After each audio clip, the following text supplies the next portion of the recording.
నమస్తే అక్క. నమస్తే అమ్మ. ఇప్పుడు గ్లోబల్ సమిట్ అని కాంగ్రెస్ పెట్టింది. 2 ఇయర్స్ 2 ఇయర్స్ అయింది వచ్చింది పాలన లేఖని శుభ సందర్భంలో పెట్టినాము అంటారు. అసలు వాళ్ళు 2 ఇయర్స్ అయింది కదా వచ్చి అసలు ప్రజలకు ఏమని చేసిరంటే ఇప్పటి వరకు? ప్రజలకు ఏం చేసిరో వాళ్ళు చెప్పమంటే వాళ్ళు చెప్తలేరు. ప్రజలు ఆల్రెడీ చెప్తున్నారు, తిడుతున్నారు. ఇప్పుడు పెద్ద మనుషులని కదిలిచ్చినా గానీ ఒక ఏజ్డ్ పర్సన్లను కదిలిస్తే ఏమంటున్నారు? ఉపేంద్ర రెడ్డి, ఆయనది రేవంత్ రెడ్డి కాదు, ఆయన నా పింఛన్ ఎత్తుకోపోయింది అంటారు. డైరెక్ట్ తిడుతున్నారు. అంటే నేను ఏమంటున్నా అంటే వీళ్ళు పెన్షన్స్ అన్నీ ఉట్టి మాటలు చెప్పి గద్దెక్కిండ్రు బరాబర్. కానీ 2 ఏళ్ల నుండి వాళ్ళ పాలన ఎట్లున్నది అనేది ప్రజలు చెప్తున్నారు. కనీసం వీళ్ళు ఇప్పుడు మేము బీఆర్ఎస్ నుండి ప్రజల తరఫున మేము అడుగుతున్నాము, మీరే పరిపాలన చేసిండ్రు, మీరు ప్రజలకు ఏం ఇప్పుడు 420 హామీలు 6 గ్యారెంటీలు అని ఇచ్చిండ్రు, అవే గాని ఏం మీకు ప్రజలకు ఏం చేసిండ్రో నడవండి. ప్రజల మధ్యలోనే ఇప్పుడు మీరు మీడియా ముందు, మేము మీడియా ముందు కాదు, ప్రజల మధ్యలోకి వెళ్ళి కనుక్కుందాం. మీరేం, మీ పాలన నచ్చిందా? 2 ఏళ్లలో మీరు చేసింది కరెక్ట్, ఆ పాలన మంచి చేసిరా ప్రజలకు? మీరు మంచి చేసినందుకు మీరు ఇస్తవాలు చేస్తున్నారు అని అంటే దానికి ఒక అర్థం ఉంటది. మీరు ఏది చెయ్యకుండా ఉట్టి డబ్బా కొట్టుకొని మేము అది చేసిన ఏంటంటే కేవలము డైవర్ట్ పాలిటిక్స్ చేస్తున్నాడు ఆయన. ఇంకోటి ఏంటంటే డబ్బులు వృధా ఎట్లా ఖర్చు. ఎందుకంటే ఇప్పుడు ఆడ తాగిన నీళ్ళే గాని తిన్న తిండే గాని ఇప్పుడు 10 రూపాయలు ఉంటే 100 రూపాయలు అని రాసుకొని సగం మూట అక్కడ ఢిల్లీకి పంపించాలి, లేకుంటే ఈపులు వలుగుతాయి. లేకుంటే రేవంత్ రెడ్డిని మన ఏంది అది ఆ ఆ సలాకి సలాకి కాల్చి సోనియమ్మ, రాహుల్ గాంధీ, ప్రియాంక గాంధీ సురుకులు పెడతారు. మళ్ళీ ఈడికెళ్ళి డబ్బులు తీసుకుపోవాలి ఆడికి, అదొకటి. మళ్ళీ ఈయన దాసుకోవాలి. ఇక ఇవన్నీ చేయాలంటే ప్రజలను దోసుకోవాలి. ఇదొక్కటే నినాదంతో ఆయన ఉత్సవాలు చేసుకుంటుంది. ఇప్పుడు ఇంకొకటి అక్క, ఇప్పుడు బీసీ బిడ్డ ఎవరైతే ఉన్నారో ఆత్మహత్య చేసుకున్నారు. అసలు ఆత్మహత్య అంటారా లేకపోతే హత్య అంటారా? అసలు ముమ్మాటికి హత్య. ఎందుకంటే ఆ రోజు కాంగ్రెస్ పాలనలో శ్రీకాంతాచారిని బలి తీసుకున్నారు, ఈ రోజు ఈశ్వరాచారిని బలి తీసుకున్నారు.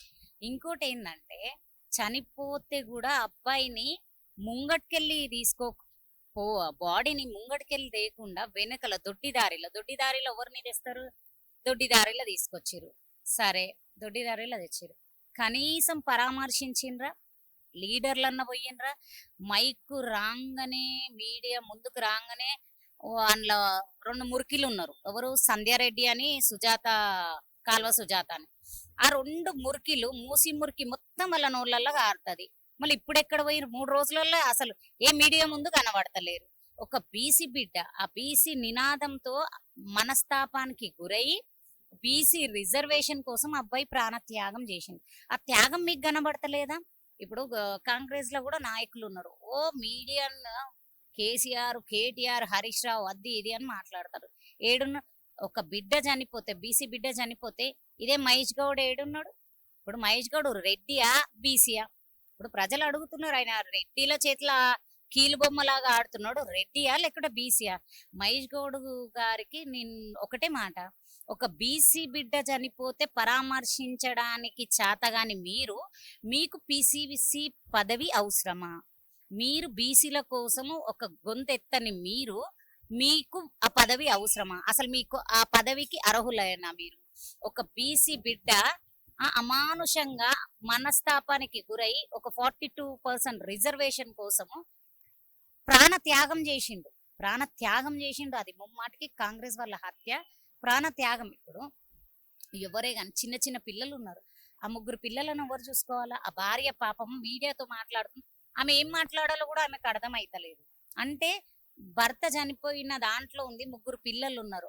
తల్లి ఈశ్వరాచారి తల్లి, ఆమె కూడా పాపం ఏజడ్, ఆమెకి ఏం మాట్లాడాలనో అర్థమైతలేదు. అంటే వీళ్ళు ఇప్పుడు ఒక ప్రాణము త్యాగం, వీళ్ళందరి గురించి ఆలోచించకుండా ప్రాణాన్ని త్యాగం చేసిన ఈశ్వరాచారి కుటుంబానికి ఏం ప్రకటించినవు? ప్రభుత్వం ఏం చేస్తే బాగుంటది, వాళ్ళకి ఎలా సాయం చేస్తే బాగుంటది అనుకుంటారు? ఇప్పుడు నాకు తెలిసి అయితే వాళ్ళకు ఎన్ని కోట్లు ఇచ్చినా గానీ ఒక తల్లి కొడుకుదే లేరు, ఒక భార్యకు భర్తందే లేరు. 6 సంవత్సరాల పెళ్లి, ఆ అమ్మాయి చెప్తుంది 6 సంవత్సరాలు. చిన్న చిన్న పిల్లలు ఉన్నారు. వాళ్ళ 3 పిల్లలకు లైఫ్ లాంగ్ చదువే గాని వాళ్ళ స్థిరంగా, అంటే వాళ్ళ ఒక గవర్నమెంట్ జాబు, ఆ తల్లికి. ఎందుకంటే తల్లి కని పెంచి పెద్దగా చేసి ఇంత ప్రయోజకుని చేస్తే మీరు బలి తీసుకున్నారు కాంగ్రెస్ పార్టీ. ఖచ్చితంగా తల్లికి కూడా ఎక్స్ట్రా పింఛన్, ఎందుకంటే ఈ పింఛనే తెలంగాణ ప్రజలకు ఇస్తలేడు ఆయన. అసలు పింఛన్ వస్తుందంట. పింఛన్ అంత లేదు కానీ, కాకపోతే ఈ ఎవరైతే ఈశ్వరాచార్య అమరుడయ్యిండో ఆ అమరవీరుని తల్లికి కంపల్సరీ ఒక ప్రత్యేకమైన పెన్షన్స్ పెట్టాలి, ఖచ్చితంగా పెట్టాలి. ఎందుకంటే ఆ తల్లి ఇప్పుడు కొడుకు లేడు, ఎవరి మీద ఆధారం పడి బతుకుతుంది? అదొకటి. ఇంకోటి భార్యకు జాబ్ ఇవ్వాలి, గవర్నమెంట్ జాబ్ ఇవ్వాలి.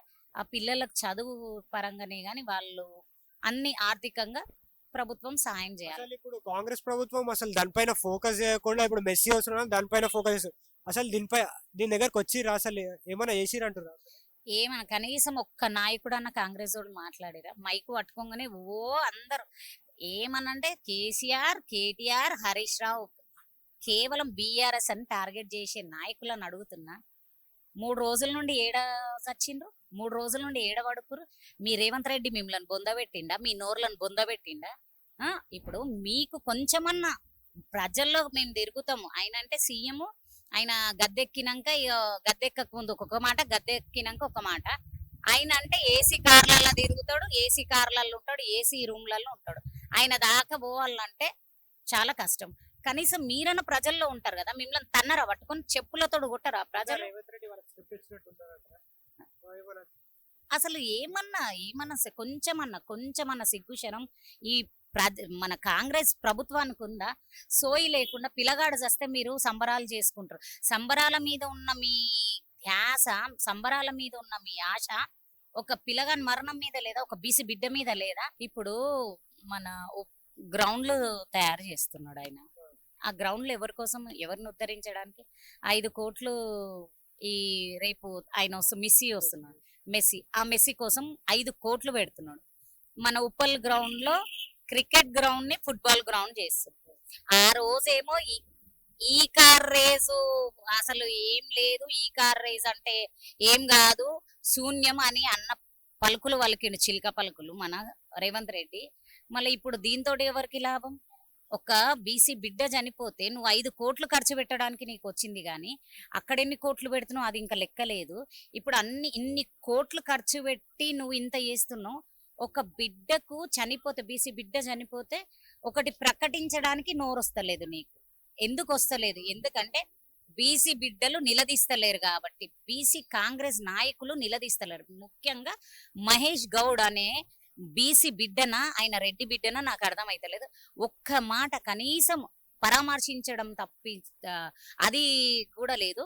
కనీసం ఒక మీడియా ద్వారా మీరేం బాధపడకండి, కాంగ్రెస్ ప్రభుత్వం ఆదుకుంటది అన్న మాట కూడా చెప్తలేడు. బీసీలందరూ ఖచ్చితంగా మహేష్ గౌడ్ కు బుద్ధి చెప్తారు. ఇప్పటికీ ప్రభుత్వం స్పందించకపోతే అసలు ఏం చేద్దాం అనుకుంటున్నారు?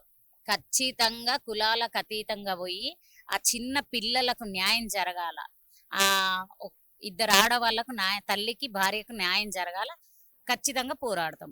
ఆ గద్దె ఎట్లనైతే ఎక్కించిండ్రో ఆ గద్దెను దించేదాకా పోరాటం అయితే సాగుతుంది.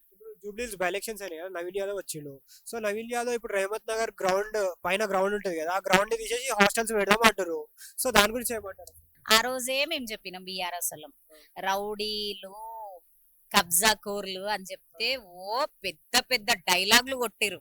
మన సంధ్యారెడ్డి, మన ఎవరు మూసి మురికిలు ఇద్దరు సౌండ్ బాక్సులు అవి తీసి మాట్లాడిరు, నోరు ఒలురుకుంటా. ఇప్పుడు ఎక్కడ పోయినరు?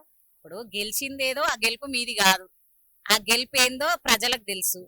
ఇప్పుడు ఎక్కడ పోయినరు మీరు ఇద్దరు? తెగ ఉరికొచ్చిరు కదా, మేము ఇది చేస్తాం, మేము అది డెవలప్ చేస్తాం, జూబ్లీస్ ని శుద్ధీకరిస్తాము అది ఇది అని అన్నారు. మళ్ళీ ఆడవాళ్ళు అయినరు. మీకు కొంచెమన్నా జ్ఞానం లేదా? ఎందుకంటే నవీన్ యాదవ్ది ఒకటే నినాదం, పదవి కావాలా. ఇంకోటి వచ్చేసి అక్కడ మాగంటి గోపీనాథ్ గారు ఎన్నో అభివృద్ధి పనులు చేశారు. పీజేఆర్ గారు తర్వాత ఆ కాన్స్టెన్సీని డెవలప్ చేసింది మాగంటి గోపీనాథ్ గారు. మాగంటి గోపీనాథ్ గారు ఆనవాళ్ళు ఉండకుండా చెయ్యాలని చెప్పేసి, ఎందుకంటే గోపీనాథ్ గారు ఆ గ్రౌండ్ ని ఎంత ఉపయోగంగా కట్టించిండ్రో అక్కడ ప్రజలను అడిగితే కూడా తెలుస్తుంది. ఆ గ్రౌండ్ అసలు ఆ గ్రౌండ్ ఎంటర్ అయినా గానీ గోపీనాథ్ గారి యొక్క ఆయననే స్మరించుకుంటారు. ఆయన నామరూపం ఉండొద్దు, ఆయన ఆనవాళ్ళు ఉండొద్దు అని చెప్పేసి చేసే తపననే గాని ఏదో కాన్సెన్సీకి ఉద్ధరిస్తా అని కాదు, ఏదో దిద్దుతా అని కాదు, అంత లేదు నవీన్ యాదవ్కు. కాకపోతే ఖచ్చితంగా ఇది మొన్న గాలిలో కొట్టుకొచ్చిండు. గాలిలో కూడా ఎట్లా అంత అరాచకం చేసి డబ్బులు వంచి పలో ఎట్లా అంటే మొత్తం చీరలు వంచి అవన్నీ చేసి ఆయన ఎందుకంటే అది రేవంత్ గెలుపు గెలిపే అంటున్నారు. గెలుపు ఇగో ఆ గెలుపు గెలుపు అని అంటే ఇక నవ్వుతారు అందరు గాని ఆ గెలుపు గెలుపు కాదు. ఒక ఆడదాన్ని ఓడించడానికి మొత్తము గుప్పుగాట్టి వచ్చినోళ్ళు మీరు, మీ గెలుపు కూడా ఒక గెలుపేనా? మేమైతే నవ్వుకుంటున్నాం ఆ గెలుపు మీద, గాని ఆ గెలుపు ఒక గెలుపు కాదు. అసలు ఆ గెలుపును మేము లెక్కలకు కూడా తీసుకోము. ఖచ్చితంగా జూబ్లీహిల్స్ ప్రజలు ఇట్లా ఒక కార్ మీద ఉన్నారు ఏమని, ఖచ్చితంగా 2029 ఎప్పుడు వస్తుందో ఓడగొట్టాలని కంకణం కట్టుకొని కూర్చున్నారు. ఇంటి గురించి ఏమంటారు? ల్యాండ్ల కోసం ఏంటంటే ఇప్పుడు ఎవడబ్బా జాగిరు, ఎవడయ్యా సొత్తది? ఇప్పుడు రేవంత్ రెడ్డి మొత్తం అన్ని దోసుక తింటుండు, ఎవడయ్యా సొత్తు? ప్రతిదీ లెక్క చెప్పాలా గాని. ఇంకోటి ఇప్పుడు నువ్వు కంపెనీస్ ₹1,00,00,000 ₹10,00,000 ₹1,00,00,000 వచ్చేది, ₹1,00,00,000 అమ్ముడు పోయేది నువ్వు 10 లక్షలకే ఇస్తున్నావు అంటే ఎందుకు నీకు ఇంత తొందర? ఎందుకు అని అంటే ఒక ముచ్చట చెప్తా తమ్మి. అనుముల రేవంత్ రెడ్డి అంటే ఏంది అని అంటే ఆయనకు కూడా తెలుసు ఇప్పుడు వచ్చేది ప్రభుత్వం కాంగ్రెస్ ప్రభుత్వం లేదు, ప్రజలందరూ నన్ను తన్ని తరిమేస్తారు, నేను ఎక్కడన్నా ఒక దగ్గర సెట్ కావాలి. కాదు వచ్చే 10 సంవత్సరాలు కూడా నేనే ఉంటా. ఆయన బొంద పెడతారు, ఆయన మాటనే ఆయన బొంద పెడతారు. కానీ అలముల రేవంత్ రెడ్డి అనే నేను అని ప్రమాణం చేసిండు. ఏమని? అన్ని తెలంగాణ ఉన్న సొమ్మంతా మూట కట్టుకొని సగం సోనియా గాంధీకి ఇచ్చి గాన్ని ఢిల్లీలో ఏంటన్న ఒకటి ఇంత ఇల్లు కొనుక్కొని ఆడ ఉండిపోతా, తెలంగాణకు మళ్ళా నేను వస్తే నన్ను బొంద పెడతారా అని చెప్పేసి భయంతో అన్ని అమ్ముడు బేరం పెట్టిండు ఆయన. ఆయన ఇప్పుడు అమ్ముకుంటుండే, అందుకేనే ఎట్లనో రాదు అది కన్ఫర్మ్. ఇంకో ముచ్చట, మొన్న ఖాళీ కేసీఆర్ గారి యొక్క స్టేట్మెంట్ ఒక ఫోటో చూడంగానే ఎంత భయపడ్డారు. ఎంత రేవంత్ రెడ్డి నిన్న స్టేట్మెంట్లు ఏమో బాగా బతికినోడు, అప్పటి నుండి మంచిగా బతికినోడే, ఇప్పుడు కూడా మంచిగా బతుకుతాడు, ఎప్పటికీ మంచిగానే బతుకుతాడు. మీరు స్టేజ్ మీద మాట్లాడాల్సిన మాటలేంది, మీ చేతలేంది? మీరు ఒక సీఎం అని కూడా మర్చిపోయి మీ యొక్క పద్ధతి తప్పిపోయి సోయి లేకుండా సోయి లేని పాలన ఆల్రెడీ ఉంది కానీ సోయి తప్పి మాట్లాడుతున్నారు. చూడండి, మన రాష్ట్రానికి మాజీ సీఎం ఆయన పదే పదే ప్రతి స్టేట్మెంట్ లో ప్రతి స్టేజ్ లో సీఎం గారి పేరు, ఇప్పుడు దేవునికి దండం ఎట్లా పెట్టుకుంటారో కేసీఆర్ గారికి దండం అట్లా పెట్టుకుంటాడు. కేసీఆర్ గారి పేరు తీయండి ఈయన స్పీచ్ కాదు, ఎందుకంటే కేసీఆర్ పేరు ఉంటేనే కదా అంటారు కదా, మాల్ మసాలా ఉంటేనే అటువంటి మసాలాగా పబ్లిక్ కేసీఆర్ పేరు తీస్తేనే క్రేజ్. కానీ కేసీఆర్ పని అయిపోయింది, ఫామ్ హౌస్ దొంగ చాలా అంటున్నారు. రేవంత్ రెడ్డి కాంగ్రెస్ లీడర్లకు ఒకటి చెప్తా ముచ్చట, ఖాళీ ఫామ్ హౌస్ నుండే రాజకీయం చేస్తుంటే మీకు నిద్రలు లేవు. అదే కేసీఆర్ గారు బయటికి వచ్చి రాజకీయం స్టార్ట్ చేస్తే గుండె వలిగి చచ్చిపోతారు. బయటికి ఎందుకు వస్తలేరా అంటే భయపడుతున్నాడు, బీఆర్ఎస్ పని అయిపోయింది. భయపడుతున్నాడని మీ భయాన్ని మీరు కప్పిపుచ్చుకోవడానికి ఆ మాటలు మాట్లాడుతున్నారు, అంతేగాని భయం పడతాడా పెడతాడా అనేది ఢిల్లీ దొరసాని మీ సోనియమ్మను అడగండి. కేసీఆర్ గురించి అడగాలంటే ఢిల్లీకి పోయి అడగండి, ఎందుకంటే మీకు తెలుసు. కానీ మీరు మీ ఉనికిడి కేసీఆర్ గారిని పొగిడితే మీ ఉనికిడి ఏడ పడిపోతుంది అన్న ఒక భయంతో కేసీఆర్ గారు మీరు ఖాళీ ఫామ్ హౌస్ రాజకీయమే తట్టుకుంటలేరు. బయటికి సింహం వచ్చిందంటే ఇంకా మీరు గుండె వలిగే చచ్చిపోతారు. ఎందుకు ఇవన్నీ కానీ రాబోయే కాలమే నిర్ణయిస్తుంది, ప్రజలు నిర్ణయిస్తారు. ఖాళీ సర్పంచ్లే ఆడికి పోతేనే ఫామ్ హౌస్ పోతేనే మీ గుండెలు వలుగుతున్నాయి, రాత్రుల పూట నిద్ర ఉండలేదంట. ఇప్పుడు మన ఈయన Rahul Gandhi red book blue book అని తిరుగుతాడు. రేవంత్ साहब आपको एक छोटा मैं मैसेज देती आपको, क्यों बोले तो आप जो एक ऑफिसर नहीं लेबर है उन्होंने, जो रेवंत रेड्डी है खाली आपके कांग्रेस में लेबर है, लेबरों के तरह ही बात करते उन्होंने, तेलंगाना में कुछ करने का नहीं, कुछ नहीं, खाली दोबारा खर्चा कर रहे। आप खाली बुकों में लिख लेते, पन ये बीआरएस के जो लीडर हैं हम, हमारे दिमाग में रहता इसके पूरे जो है, जो जो 5 सालों में इन्हों तबाह कर रहे तेलंगाना को। 2 साल हो गया, अभी 3 साल तेलंगाना को कांग्रेस पार्टी जो तबाह कर रही, पूरे लूट ले रहे। वो हर एक चीज का गिन गिन के चुन चुन के हिसाब हम जरूर लेंगे।